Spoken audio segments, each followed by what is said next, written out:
ನಂಬಿದವರಿಗೆ ಭೂತಾಯಿ ಕೈ ಬಿಡುವುದಿಲ್ಲ ಎನ್ನುವುದಕ್ಕೆ ಶಿವಮೊಗ್ಗ ಜಿಲ್ಲೆಯ ಗಾಜನೂರಿನ ಕಿರಣ್ ಅವರು ಮಾದರಿಯಾಗಿದ್ದಾರೆ.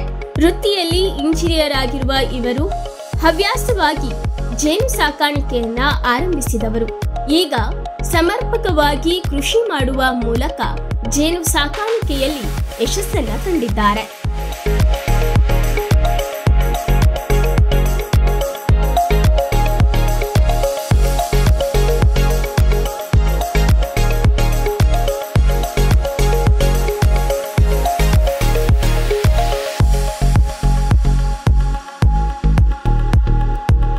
ಹವ್ಯಾಸವಾಗಿ ಆರಂಭಗೊಂಡ ಇವರ ಕೃಷಿ ಪ್ರೀತಿ ಈಗ ಅದರಲ್ಲೇ ಲಾಭ ಗಳಿಸುವಂತೆ ಮಾಡಿದೆ.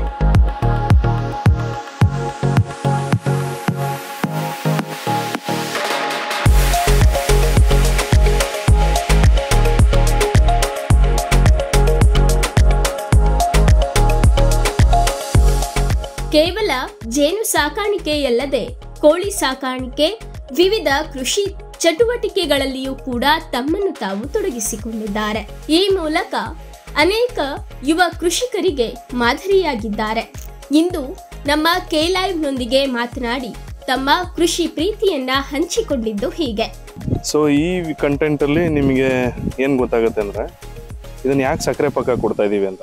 ಈ ಸೀಸನ್ ಬಂದ್ಬಿಟ್ಟು ಇವಾಗ ಮಳೆಗಾಲ ಇದೆ. ಸೊ ನಾವು ಏನ್ ಕೆಲಸ ಮಾಡಿದೀವಿ ಅಂದ್ರೆ ಕಳ್ತನ ಕೆಲಸ ಮಾಡಿದೀವಿ. ಏನ್ ಕಳ್ತನ ಅಂದ್ರೆ ಜೇನು ತುಪ್ಪ ಕಳ್ತನ ಮಾಡಿದೀವಿ. ಸೊ ಜೇನು ಕೃಷಿನಲ್ಲಿ ತುಂಬಾ ಇಂಪಾರ್ಟೆಂಟ್ ಆಗಿ ಭತ್ತ ಯಾವಾಗ ಬೇಕಾದ್ರೂ ಹಾಕ್ತಾರ? ಇಲ್ಲ, ಒಂದು ಸೀಸನ್ ಇದೆ. ಪ್ರತಿಯೊಂದು ಬೆಳೆ ಬೆಳೆಯೋದಕ್ಕೆ ಒಂದು ಸೀಸನ್ ಇದೆ. ಹಾಗೆ ಜೇನು ಕೃಷಿ ಮಾಡೋದ್ರಲ್ಲಿ ಜೇನಲ್ಲಿ 3 ಕಾಲಮಾನಗಳಿದೆ. ಮೊದಲನೇದು ಬಂದಾಗ ಒಂದು ಫಸ್ಟ್ ನಮಗೆ ಇವಾಗ ನಡೀತಾ ಇರೋದು ಅಭಾವ ಕಾಲ. ಇದು ಮಳೆಗಾಲದಲ್ಲಿ ಜೇನಿಗೆ ಸ್ವಿಮ್ಮಿಂಗ್ ಬರಲ್ಲ. ಮಳೆಗಾಲದಲ್ಲಿ ಹೂವು ಅಷ್ಟೊಂದು ರಾಶಿಗಳು ಇರೋದಿಲ್ಲ. ಸೊ ಆ ಒಂದು ಮಳೆಗಾಲಕ್ಕೆ ಬೇಕಾಗಿರುವಂತ ಊಟನ ಅದೇನ್ ಮಾಡಿದೆ ಅಂದ್ರೆ ಈ ಬೇಸಿಗೆಗಾಲದಲ್ಲಿ ಎಲ್ಲಾ ಹೂವು ರಾಶಿನಲ್ಲಿರುವಂತ ನೆಕ್ಟರ್ಸ್ನ ಕಲೆಕ್ಟ್ ಮಾಡ್ಕೊಂಡು ಜೇನುತುಪ್ಪ ಮಾಡಿ ಅದು ಶೇಖರಣೆ ಮಾಡಿಟ್ಟಿತ್ತು. ನಾವೇನ್ ಮಾಡಿದ್ವಿ ಅಂದ್ರೆ ಅದನ್ನೆಲ್ಲ ತೆಗೆದಿದೀವಿ. ಸೊ ಹಾಗಾದ್ರೆ ಅದನ್ನ ಇದೇ ಜಾಗದಲ್ಲಿ ಉಳಿಸ್ಬೇಕು ಅಂತ ಹೇಳಿದ್ರೆ ಅದಕ್ಕೊಂದ್ ಸ್ವಲ್ಪ ಫುಡ್ ಕೊಡ್ಬೇಕು. ಅದನ್ನ ನಾವು ಸಕ್ಕರೆ ಪಾಕ ಕೊಡ್ತಾ ಇದೀವಿ. ಹಾಗಾದ್ರೆ ಜೇನು ಕೃಷಿಕರಲ್ಲಿ ತುಂಬಾ ಇಂಪಾರ್ಟೆಂಟು. ಗೊತ್ತಿಲ್ಲದೆ ಇರೋ ಜನ ಕೇಳ್ತಾರೆ ಒಂದು ಕ್ವಶನ್, ಅವರೆಲ್ಲ ಫಾರಂ ಜೇನದು, ನಾಟಿ ಜೇನಲ್ಲ, ಈ ತರ ಎಲ್ಲ ಪ್ರಶ್ನೆಗಳು ಬರುತ್ತೆ. ನಾಟಿ ಜೇನು, ಫಾರಂ ಜೇನು ಅವೆಲ್ಲ ಇಲ್ಲ ಜೇನು ಕೃಷಿನಲ್ಲಿ. ಸಕ್ಕರೆ ಪಾಕ ಕುಡ್ದು ಜೇನುತುಪ್ಪ ಮಾಡಕ್ ಸಾಧ್ಯನೇ ಇಲ್ಲ. ಸಕ್ಕರೆ ಪಾಕ ಒಂದು ನೆಕ್ಟರ್ಗೆ, ಒಂದು ಮಕರಂದಕ್ಕೆ ಸಬ್ಸ್ಟಿಟ್ಯೂಟ್ ಪರ್ಯಾಯ ವ್ಯವಸ್ಥೆ ಇನ್ನೊಂದು ಇಲ್ಲ ಪ್ರಪಂಚದಲ್ಲಿ. ಅದು ಹೂವಿಂದನೇ ಆ ಹೂವಿನ ರಾಶಿನ ತಗೊಂಡು ಬಂದು ನೆಕ್ಟರ್ನ ಕಲೆಕ್ಟ್ ಮಾಡ್ಕೊಂಡು ಬಂದೆ ಅದು ಜೇನುತುಪ್ಪ ಮಾಡಬೇಕು. ಸಕ್ಕರೆ ಪಾಕ ಕೊಟ್ಟಿದ್ದೀವಿ. ಅದು ಸಕ್ಕರೆ ಪಾಕ ಕೊಡಬೇಕು ಅಂದ್ರೆ ತುಂಬಾ ಜನಗಳಿಗೆ ಹೇಳ್ತಾರೆ ಏನ್ ಟೈಮಿಂಗ್ಸ್ ನಲ್ಲಿ ಕೊಡಬೇಕು ಅಂತ. ಸೊ ಸಕ್ಕರೆ ಪಾಕ ಕೊಡೋದು ಬಂದ್ಬಿಟ್ಟು ಟೈಮಿಂಗ್ಸ್ ಯಾವಾಗಲೂ ಸಂಜೆ ಹೊತ್ತು ಕೊಡಬೇಕು. ಯಾಕೆಂದ್ರೆ ಪ್ರತಿಯೊಂದು ಜೀವರಾಶಿಗಳಿಗೂ ಆಂಟೆನಾಸ್ ಇರುತ್ತೆ. ಎಂಟಮಾಲಜಿನಲ್ಲಿ ತುಂಬಾ ಇಂಪಾರ್ಟೆಂಟ್ ರಿಸೀವಿಂಗ್ ಸ್ಟೇಷನ್ ಅದೇನೆ ಆಂಟೆನಾಸ್. ಈ ಆಂಟೆನಾ ಇದಕ್ಕೂ ಇದೆ, ಅದೇ ರೀತಿನಲ್ಲಿ ಬೇರೆ ಇರುವೆಗಳಿಗೂ ಇದೆ. ಇದರ ಶತ್ರು ತುಂಬಾ ಇಂಪಾರ್ಟೆಂಟ್ ಇರುವೆ. ಈ ಸಕ್ಕರೆ ಪಾಕ ಹಾಕಿದಾಗ ಸ್ಮೆಲ್ ಇರುತ್ತಲ್ಲ, ಆ ಸ್ಮೆಲ್ಲು ಎಲ್ಲದಕ್ಕೂ ಅಟ್ರಾಕ್ಟ್ ಆಗುತ್ತೆ. ಈ ವ್ಯಾಪ್ಸ್ ಮೌತ್ ಅಂತ ಹೇಳ್ಬಿಟ್ಟು ಇನ್ನೊಂದು ಪತಂಗಗಳು ಅಂತ ಇರ್ತವೆ, ಅವುಗಳಿಗೂ ಸ್ಮೆಲ್ಲು. ಎಲ್ಲ ಆಂಟೆನಾ ಇರುವಂತ ಎಲ್ಲಾ ಜೀವಿಗಳು ಏನ್ ಮಾಡ್ತವೆ, ಇಲ್ಲಿ ಒಳಗಡೆ ಒಂದೇನೋ ಇದೆ, ಅದನ್ನ ನನಗೂ ಬೇಕು ಅಂತ ಹೇಳ್ಬಿಟ್ಟು ನುಗ್ಗಕ್ಕೆ ಸ್ಟಾರ್ಟ್ ಮಾಡುತ್ತೆ. ಸೊ ಅದಕ್ಕೆ ಏನ್ ಮಾಡ್ತೀವಿ ಅಂದ್ರೆ ಇಲ್ಲಿ ನೀರ್ ಹಾಕಿದೀವಿ. ಸೊ ಇಲ್ಲಿ ವಾಟರ್ನ ಮೇಂಟೈನ್ ಮಾಡ್ತೀವಿ. ಇದರಲ್ಲಿ ಅದ್ರೊಳಗೆ ಹತ್ತಕ್ಕಾಗಲ್ಲ. ನೀರ್ ತುಂಬಿಟ್ಟಾಗ ಅದೇನಾಗುತ್ತೆ ಅಂದ್ರೆ ವಾರಕ್ಕೆ ಒಂದ್ಸಲ ನೀರ್ ಹಾಕ್ತಿವಿ. ಬೇಸಿಗೆಗಾಲದಲ್ಲಿ ಕೆಲವು ದಿನ ಹಾಕ್ಬೇಕಾಗತ್ತೆ ನೀರು.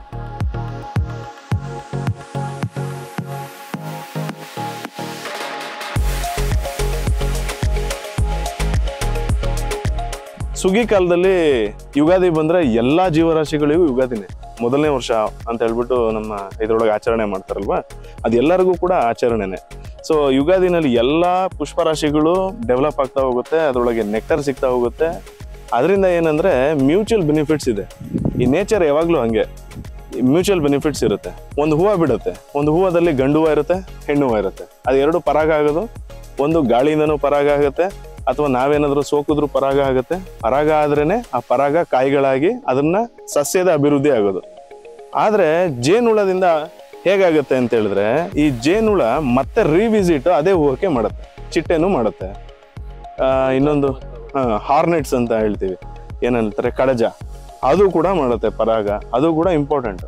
ಈ ಕಡಜ ಗೂಡು ಕಟ್ಟಿದ್ರೆ ಎಲ್ಲ ಸಾಯಿಸ್ತಾರೆ. ಬಟ್ ನೇಚರ್ ಅಂತ ನೋಡಿದಾಗ ನೇಚರ್ ಪಾಯಿಂಟ್ ಆಫ್ ವ್ಯೂನಲ್ಲಿ ಎಲ್ಲರೂ ಬೇಕು. ಸೊ ಎಲ್ಲರೂ ಪರಾಗ ಮಾಡ್ತಾರೆ. ಜೇನಿಗೆ ಏನಕ್ಕೆ ಬಹಳಷ್ಟು ಪ್ರಾಮುಖ್ಯತೆ ಇದೆ ಅಂದ್ರೆ, ಅದೇ ಹೂವಕ್ಕೆ ವಾಪಸ್ ಪರಾಗ ತಗೊಂಡು ಬಂದು ಕಲೆಕ್ಟ್ ಮಾಡಿ ಇಲ್ಲಿ ಕೊಟ್ಟು ಮತ್ತೆ ಅದೇ ಹೂವು ಹುಡ್ಕೊಂಡು ಹೋಗುತ್ತೆ. ಅದೇ ಹೂವು ಹುಡ್ಕೊಂಡು ಹೋಗಿ ಮತ್ತೆ ಅಲ್ಲಿ ಪರಾಗ ಮಾಡಿ ಮತ್ತೆ ತರ್ತಾ ಇರುತ್ತೆ. ಅದು ಸುಮ್ಮನೆ ರೆಸ್ಟ್ ತಗೊಳಲ್ಲ. ಈ ಪರಾಗ ಮಾಡಿ ತಂದಿರೋದೆಲ್ಲ ಏನ್ ಮಾಡ್ತವೆ, ನೆಕ್ಟರ್ ಕುಡ್ದು ಏನ್ ಮಾಡ್ತವೆ, ಜೇನುತುಪ್ಪ ಮಾಡ್ತವೆ. ಸೊ ಜೇನುತುಪ್ಪದಿಂದ ನಮ್ಗೆ ಎಷ್ಟೆಷ್ಟು ಬೆನಿಫಿಟ್ಸ್ ಇದೆ ಅಂತ ಅದೆಲ್ಲರಿಗೂ ಗೊತ್ತಿದೆ. ಇನ್ನೂ ಜನಗಳಿಗೆ ಜೇನುತುಪ್ಪ ಇವಾಗ ಇಂಪಾರ್ಟೆಂಟ್ ಆಗಿ ಜೇನುತುಪ್ಪದಿಂದ ಬೆನಿಫಿಟ್ಸ್ ಏನಂತ ಗೊತ್ತಿದೆ. ಜೇನುತುಪ್ಪ ಎಲ್ಲಿ ಪ್ಯೂರ್ ಆಗಿ ಸಿಗುತ್ತೆ ಅನ್ನೋದು ಅಷ್ಟೇ ಬೇಕಾಗಿರೋದು.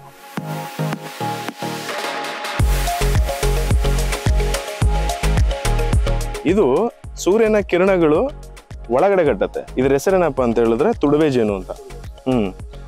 ಈ ಒಂದು ಜೇನುತುಪ್ಪ ಏನ್ ಮಾಡುತ್ತೆ ಅಂದ್ರೆ, ಸೂರ್ಯನ ಕಿರಣಗಳು ಇಲ್ದಲೆ ಈ ಕತ್ಲಲ್ಲಿ ಕಟ್ಟುವಂತ ಜೀವಿ ಇದು. ಓಕೆನಾ? ಇದೇ ತರ ಒಂದು ಫ್ಲೋರಿಯಾ ಅಂತ ಹೇಳ್ಬಿಟ್ಟು ಇನ್ನೊಂದಿದೆ, ಅದನ್ನ ಕೋಲ್ ಜೇನು ಅಂತ ಕರೀತಾರೆ. ಹೆಜ್ಜೇನು ಮತ್ತೆ ಈ ಕೋಲ್ ಜೇನು ಇವೆರಡು ಸಾಕಕ್ಕೆ ಯೋಗ್ಯ ಇಲ್ಲ. ಯಾಕೆಂದ್ರೆ ಇವು ಈ ಭೂಮಿನಲ್ಲಿ ಏನಂತ ಹೇಳಿದ್ರೆ ಅಲೆಮಾರಿ ಜೀವನ ಇವ್ರದ್ದು. ಇವು ಎಲ್ಲಿ ಕಟ್ತವೆ ಅಂತ ಹೇಳಿದ್ರೆ ಈ ತರ ಬಾಕ್ಸ್ಗಳೇನು ಇರ್ಲಿಲ್ಲ. ಈಗ ಒಂದು 25-30 ವರ್ಷಗಳ ಹಿಂದೆ, 40 ವರ್ಷಗಳ ಹಿಂದೆ ಎಲ್ಲಿತ್ತಪ್ಪ ಅಂತ ಹೇಳಿದ್ರೆ ಮಡಿಕೆಗಳಲ್ಲಿ ಸಾಕ್ತಾ ಇದ್ರು. ಅದಕ್ಕಿಂತ ಹಿಂದೆ ಎಲ್ಲಿತ್ತು ಅಂದ್ರೆ ಈ ಒಂದು ಬ್ಯಾಂಬೂಗಳಲ್ಲಿ ಅಥವಾ ಯಾವ್ದಾದ್ರು ಮರಗಳು ಒಂದು ಕೊಠಾರೆಗಳಲ್ಲಿ ಇವು ಒಳಗಡೆ ಇರ್ತವೆ, ಜೇನು ಇರ್ತವೆ. ಸೊ ಇವು ಇಲ್ಲಿರ್ತವೆ. ಇನ್ನೂ ಒಂದಿರುತ್ತೆ ನೊಣ ಜೇನು, ಸೊಳ್ಳೆ ಜೇನು, ಆಮೇಲೆ ಸುಮಾರು ಹೆಸರುಗಳನ್ನ ಕರೀತಾರೆ. ಅದನ್ನ ನಸರಿ ಜೇನು, ಮುಜಂಟಿ ಜೇನು ಅಂತ ಕರೀತಾರೆ. ಅವು ಮತ್ತೆ ಇವೆರಡು ಸಾಕಕ್ಕೆ ಯೋಗ್ಯ ಇದೆ. ತುಡುವೆ ಜೇನು ಮತ್ತೆ ಆ ನೊಣ ಜೇನು ಅಥವಾ ಮುಜಂಟಿ ಜೇನು ಸಾಕಕ್ಕೆ ಯೋಗ್ಯ ಇದೆ. ಇವೆಲ್ಲ ಹೆಂಗೆ ಅಂತ ಹೇಳಿದ್ರೆ ಇದಕ್ಕೊಂದು ಸ್ವಲ್ಪ ಮೇಂಟೆನೆನ್ಸ್ ಇದೆ.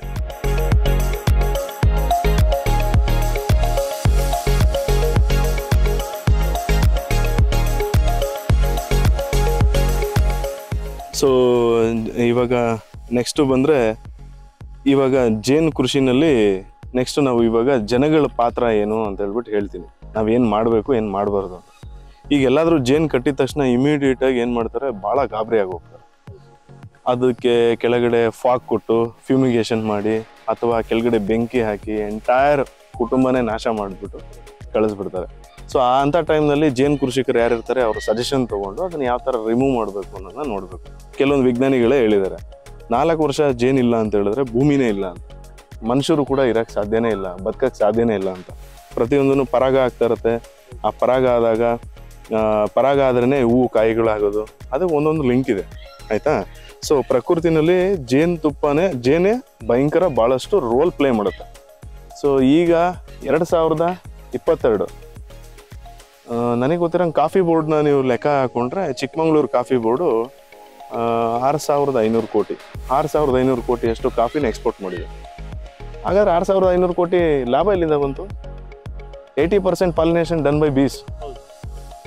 6500 ಕೋಟಿ ಎಷ್ಟು ಬಂದಿದೆ ಅಂತ ಹೇಳಿದ್ರೆ, ನಾವು ಅಡಿಕೆ ತೋಟ ಹಾಕಿದ್ರೆ ಅಥವಾ ಕಾಫಿ ತೋಟ ಹಾಕಿದ್ರೆ ಬಂದ್ಬಿಡತ್ತಾ? ಅದನ್ನ ಪರಾಗ ಆಗ್ಬೇಕಲ್ವಾ? ಆ ಕ್ರಮ ಇದು ಮಾಡುತ್ತೆ.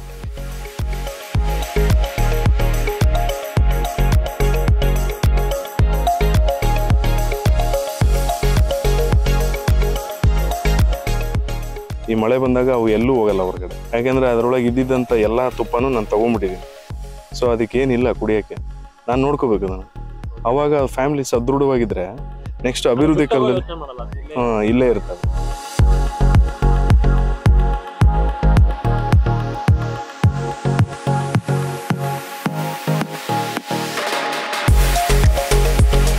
ರಾಣಿ ಹುಳ ಎಷ್ಟು ಲೈಫ್ ಸ್ಪ್ಯಾನ್ ಬದುಕತ್ತೆ, ಲೇಬರ್ ಬೇಸು ಎಷ್ಟು ಲೈಫ್ ಸ್ಪ್ಯಾನ್ ಬದುಕತ್ತೆ, ಡ್ರೋನ್ಸ್ ಅಂದ್ರೆ ಗಂಡು ನೊಣಗಳು ಎಷ್ಟು ಲೈಫ್ ಸ್ಪ್ಯಾನ್ ಇದೆ ಅಂತ ತಿಳ್ಕೊಳ್ಳೋದಾದ್ರೆ, ರಾಣಿ ಹುಳ ಕನಿಷ್ಠ ಒಂದು 3 ವರ್ಷ ಅಂತೂ ಬದುಕತ್ತೆ. ರಾಣಿ ಹುಳ ಎಲ್ಲದಕ್ಕಿಂತ ಒಂದು ಸೈಜಲ್ಲಿ ದೊಡ್ಡದಿರುತ್ತೆ. ನೆಕ್ಸ್ಟ್ ಲೇಬರ್ ಬೀಸ್ ಇದಾವಲ್ಲ, ಇವರ ಜೀವಿತಾವಧಿ 60ರಿಂದ 80 ದಿವಸ. ಅದು dependency on the geographical area. So ಈ ರಾಣಿ ನೊಣ ಒಳಗಡೆ ಇತ್ತಲ್ಲ, ಇದು 3 ಇಯರ್ಸ್ ಬದುಕತ್ತೆ, ಸಾಯ್ತಾ ಇರುತ್ತೆ, ಬದುಕ್ತಾ ಇರುತ್ತೆ, ಮತ್ತೆ ಮೊಟ್ಟೆ ಇಡ್ತಾ ಇರುತ್ತೆ. ಇವು ಎಷ್ಟು ಕೌಂಟ್, ಎಷ್ಟು ಹೊರಗಡೆ ಹೋಗಿದ್ದಾರೆ, ಎಷ್ಟು ಜನ ಒಳಗಡೆ ಬಂದಿದ್ದಾರೆ, ಅವೆಲ್ಲ ಕೌಂಟ್ ಆಗ್ತಾನೆ ಇರುತ್ತೆ. ಪ್ರತಿ ದಿನ ಮೊಟ್ಟೆ ಇಡ್ತಾ ಹೋಗುತ್ತೆ. ಸೊ 1500 ತನಕ ಒಂದು ದಿನಕ್ಕೆ ಮೊಟ್ಟೆಗಳನ್ನ ಅದು ಎಗ್ಲೇ ಮಾಡುತ್ತೆ. ಇದು ರಾಣಿ ಹುಳದಾಯ್ತು. ಇದರೊಳಗೆ ಏನು ಲೇಬರ್ ಬೀಸಲ್ಲಿ ಸ್ವಲ್ಪ ಜನ ನಮಗೆ ಹೆಂಗೆ ಪೊಲೀಸ್ ಪ್ರೊಟೆಕ್ಷನ್ ಮಾಡ್ತಾ ಇದ್ರಲ್ಲ, ಮಿಲಿಟರಿ ಪ್ರೊಟೆಕ್ಷನ್ ಇದೆಯಲ್ಲ, ಅದೇ ರೀತಿ ಪ್ರೊಟೆಕ್ಷನ್ ಮಾಡ್ತವೆ. ಇವಾಗ ನಾನು ಹಿಂಗೆ ಟ್ಯಾಪ್ ಮಾಡಿದ ತಕ್ಷಣ ಫಸ್ಟ್ ಅಲರ್ಟ್ ಆಗೋರು ಯಾರು ಅಂತ ಹೇಳಿದ್ರೆ ಗಾರ್ಡ್ ಬೀಸ್ ಅಂತ ಹೇಳ್ಬಿಟ್ಟು. ಅವ್ರ ಕೆಲಸನೇ, ಆ ಗಾರ್ಡ್ ಬೀಸ್ ಅವ್ರ ಕೆಲಸನೇ ಯಾರಾದ್ರೂ ಈ ಒಂದು ಕುಟುಂಬಕ್ಕೆ ತೊಂದರೆ ಕೊಡಕ್ ಬಂದ್ರೆ ರೈಟ್ ಇಮಿಡಿಯೇಟ್ ಆಗಿ ಅವ್ರನ್ನ ಕಾಪಾಡೋದು, ಈ ಕುಟುಂಬನ ರಕ್ಷಣೆ ಮಾಡೋದು.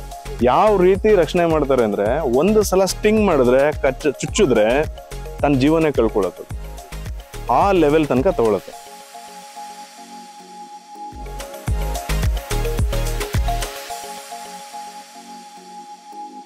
ಸೊ ಹಾಗೇನೆ ಈ ಒಂದು ಜೇನಲ್ಲಿ ಹೆಂಗಪ್ಪ, ಈ ಜೇನಲ್ಲಿ ನೋಬೆಲ್ ಅವಾರ್ಡ್ ಬರುವಂತ ಕಾನ್ಸೆಪ್ಟ್ ಇದೆಯಾ? ಇದನ್ನ ಎಲ್ಲೂ ಬೇಕಾದ್ರೂ ಮಾಡ್ಬೋದಾ ಜೇನ್ ಕೃಷಿನ? ಯಾವುದೇ ಉಷ್ಣವಲಯದಲ್ಲಿ ಆಗ್ಲಿ, ಕಾಡುಗಳಾಗ್ಲಿ, ಎಲ್ಲಾ ಕಡೆ ಮಾಡ್ಬೋದಾ?